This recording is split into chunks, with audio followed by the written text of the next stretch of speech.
Hello, ladies and gentlemen. So now we're going to do this problem, okay? Let's read it together. 70 is 20% greater than what number, okay? 70 is 20% greater than what number? Uh, and of course, in order to solve it, the first thing we're going to do is we're going to write down our formula, okay?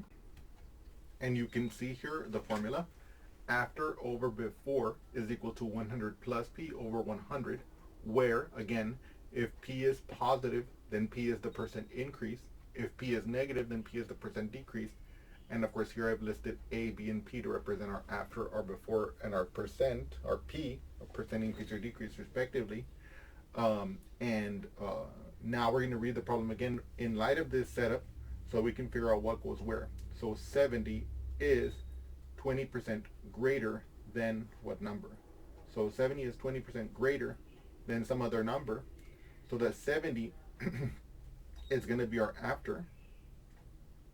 Our before is unknown to us, so let's just put an X in its place, and the percent will be a positive 20 because it's a 20% increase. Okay, because 70 is 20% greater than some number. So now I'm going to plug into this formula. Our after, which is our 70, divided by our before, which is, in our case, X, that's unknown to us, but we want to find it, is equal to 100 plus P, so 100 plus 20 divided by 100, okay? And now, this right-hand side, look at this right-hand side, this simplifies. This is 120 divided by 100. This left-hand side, let's bring it down here. 70 over X, oopsie. Now look at this.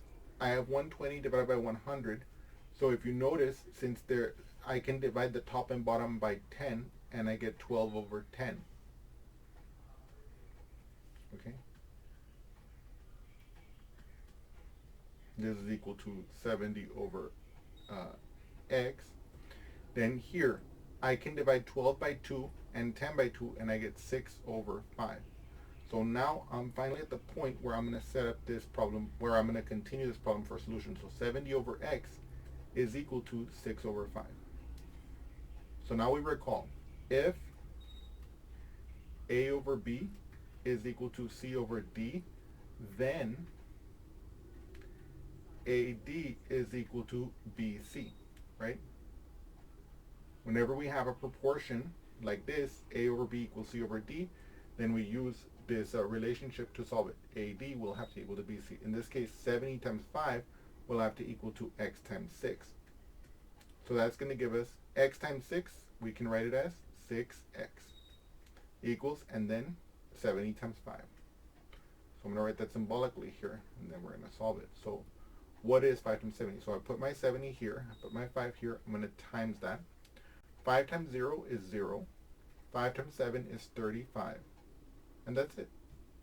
So that tells us that 6x is equal to 350. So now the question becomes, how do we get the x by itself? Well, we see here that x and 6 are next to each other, which means that x is being multiplied by 6. So what's the opposite of multiplying by 6? Dividing by 6. So I divide both sides by 6, and that gives me what the x is going to be. X is equal to 350 divided by 6, which is going to be, let me see here. Well, here we're going to actually have to do the long division. Okay. So we want to do this long division. So basically, we know we're going to put the 6 on the outside of the house and the 350 on the inside of the house. Now 6 goes into 3. It does not. 6 goes into 35. Well, we know that 6 times 5 is 30. So 5 times 6 is 30. And then we perform our subtraction. 5 minus 0 is 5. 3 minus 3 is 0. So we don't put it there. We bring down the 0 here, and we say 6 goes into 50 how many times? We know 6 times 8 is 48. So that's going to be 48 here. Then 0 minus 8, we can't do it.